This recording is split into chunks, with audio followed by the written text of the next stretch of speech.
ఆంధ్రప్రదేశ్ రాష్ట్రంలో ఎన్నికల కమిషన్ జగన్మోహన్ రెడ్డి గారిని పనిగట్టుకొని ఓడించిందా? కూటమి కోసం కేంద్ర ప్రభుత్వ సహకారంతో ఎన్నికల కమిషన్ జగన్మోహన్ రెడ్డి గారిని ఓడించిందా అంటే నిశ్చితంగా పరిశీలిస్తే అవుననే సమాధానం వస్తుంది. ఎందుకంటే ఆంధ్రప్రదేశ్కు సంబంధించి మరి కొంతమంది అభ్యర్థులు కొన్ని ప్రదేశాలను ఎంచుకొని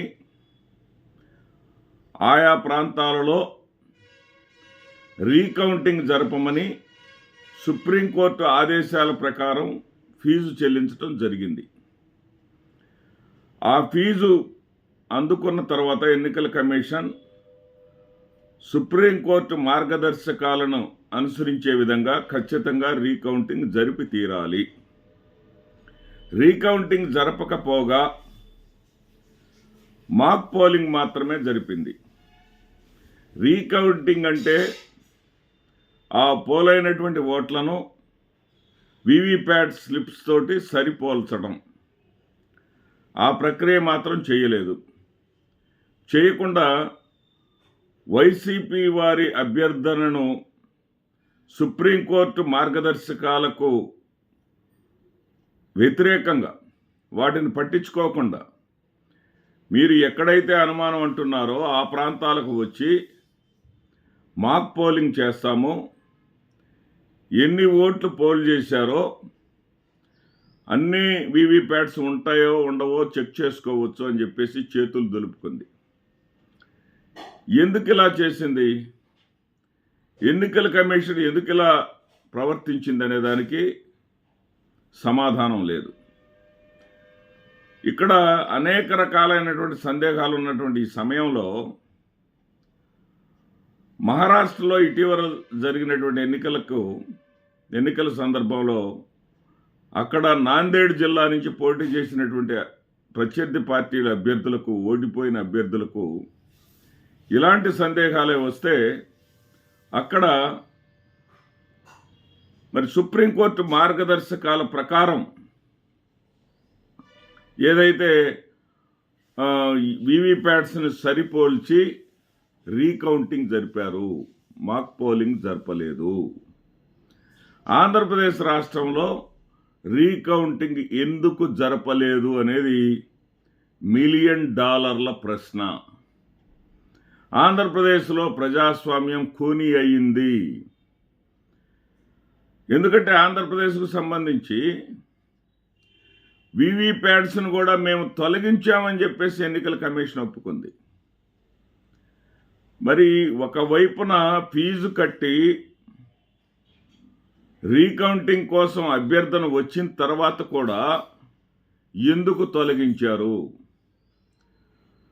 ఆ వీవీప్యాట్స్ 90 రోజుల పాటు కనీసం ఉండాలి అనేటటువంటి నిబంధనను కూడా ప్రక్కన పెట్టి 10 రోజుల్లోనే వీవీప్యాట్స్ మొత్తం ఎందుకు తొలగించారు?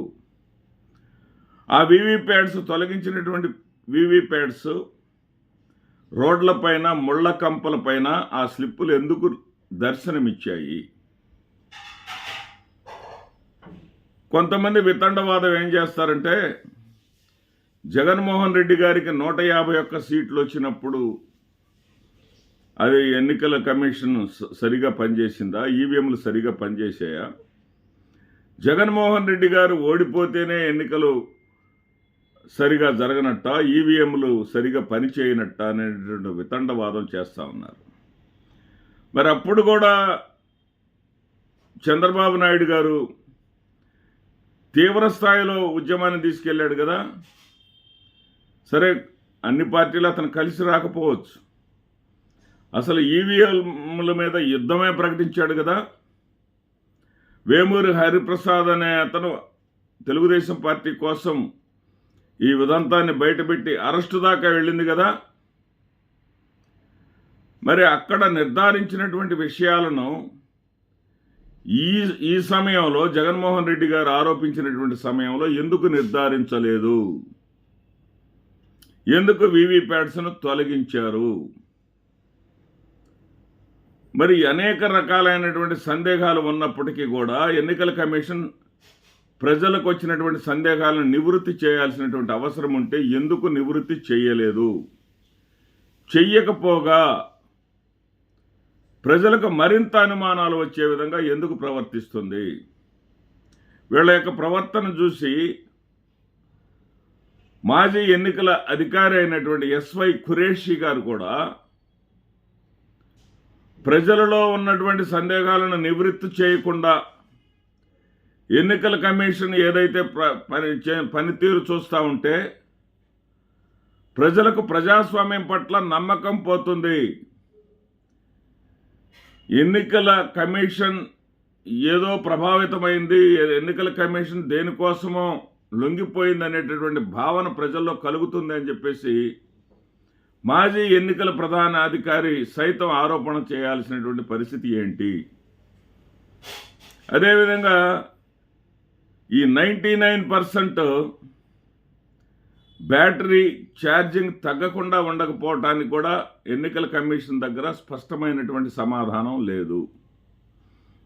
వాళ్ళు ఏం చెప్తున్నారంటే ఆల్కలైడ్ బ్యాటరీ వాడుతున్నాం, ఆ బ్యాటరీ పవర్ వచ్చేసి 5 సంవత్సరాలు ఉంటుంది అంటున్నారు. 5 సంవత్సరాలు ఉంటుంది. ఆ బ్యాటరీ యొక్క పవర్ వాట్స్ అనేది 8 వాట్స్ ఉన్నంతసేపు అసలు అక్కడ బ్యాటరీ పర్సంటేజ్నే చూపించదు. 7.5కు వచ్చినప్పుడు మాత్రమే బ్యాటరీ పర్సంటేజ్ని చూపిస్తుంది అని చెప్పారు. మరి 7.5కు వచ్చినప్పుడు కూడా 99 ఎలా చూపిస్తుంది?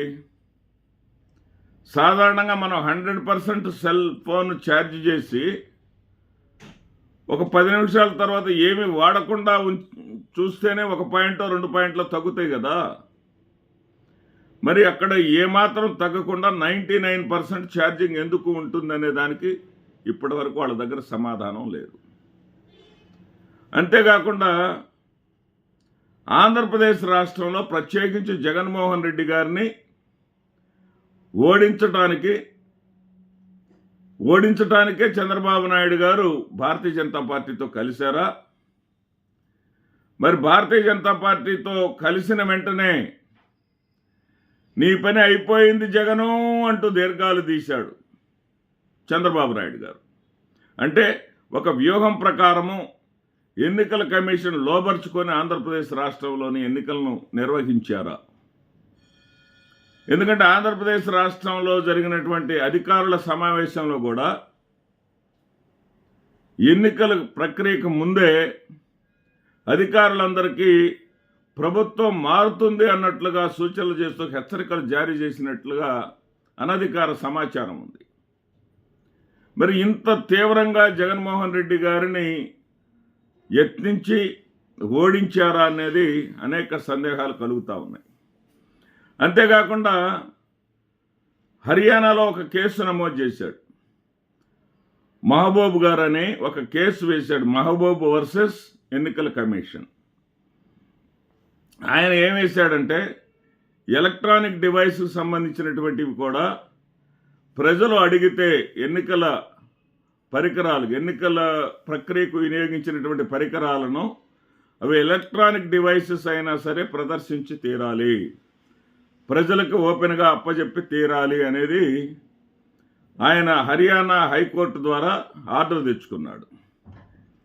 అంటే ఏముంటాయి అక్కడ సీసీ కెమెరాలు, మరి ఆ ఓటు పోలైన తర్వాత రికార్డ్ అయింది, ఆ తర్వాత ఫామ్ 20 ఫిలప్ చేసిన తర్వాత రికార్డ్ అయింది. ఇవన్నీ కూడా మామూలు ప్రజలకు ఎవరికైనా సందేహాలు ఉన్న వాళ్ళకి అప్పచెప్పవలసిందే అని చెప్పేసి హర్యానా కోర్టు తీర్పు ఇచ్చిన తర్వాత కేంద్ర ప్రభుత్వం ఎంటర్ అయిందండి. కేంద్ర ప్రభుత్వం ఎంటర్ అయ్యి రాత్రికి రాత్రే 1969లో కోడ్ ఆఫ్ ఎలక్షన్ కండక్ట్ అనేటటువంటి ఏదైతే చట్టం ఉన్నదో 1969లో నిర్దేశించినటువంటి చట్టంలో ఉన్నటువంటి 93వ క్లాజును 93వ రూలును అప్పటికప్పుడు సవరించి పారేసిందండి.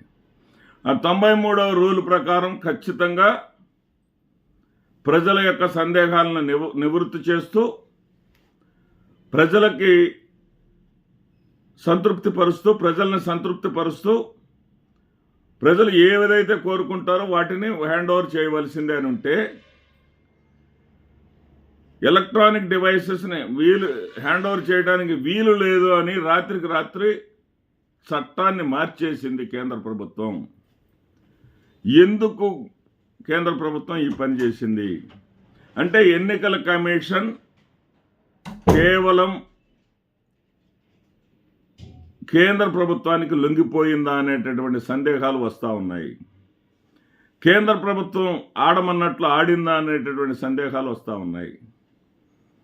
ఆంధ్రప్రదేశ్ మీద ప్రజలలో ఎక్కడ కూడా కూటమి కట్టిన తర్వాత కూడా ప్రజలలో కూటమి గెలుస్తుందనేటువంటి అభిప్రాయం లేదు. కానీ ఎన్నికలు జరిగిన తర్వాత వీళ్ళు ఎన్నికలు దగ్గరకు వచ్చిన తర్వాత పోలింగ్ అయిపోయిన తర్వాత 1కి 2 రెట్లు ఇస్తాం, 1కి 3 రెట్లు ఇస్తామంటూ తెలుగుదేశం పార్టీ వాళ్ళు కోట్లాది రూపాయల పందాలు కట్టారు. వైఎస్ఆర్సీపీ వాళ్ళు భారీగా నాయకుల దగ్గర నుంచి అభిమానుల వరకు చాలా వరకు నష్టపోయారు. మరి అంత కాన్ఫిడెన్స్ వాళ్ళకు వచ్చే విధంగా ఏ విధంగా జరిగింది, ఏం జరిగింది అనేది ఈ ప్రజాస్వామ్యంలో హర్షించదగినటువంటి పరిణామం కాదు, వాంఛనీయమైనటువంటి పరిణామం కాదు. బహుశా అందుకేనేమో అభివృద్ధి చెందినటువంటి దేశాల్లోనే కాదు, భారత్ లాంటి వర్ధమాన దేశాలు, అభివృద్ధి చెందుతున్నటువంటి దేశాలు కొన్ని భారతదేశం వల్లనే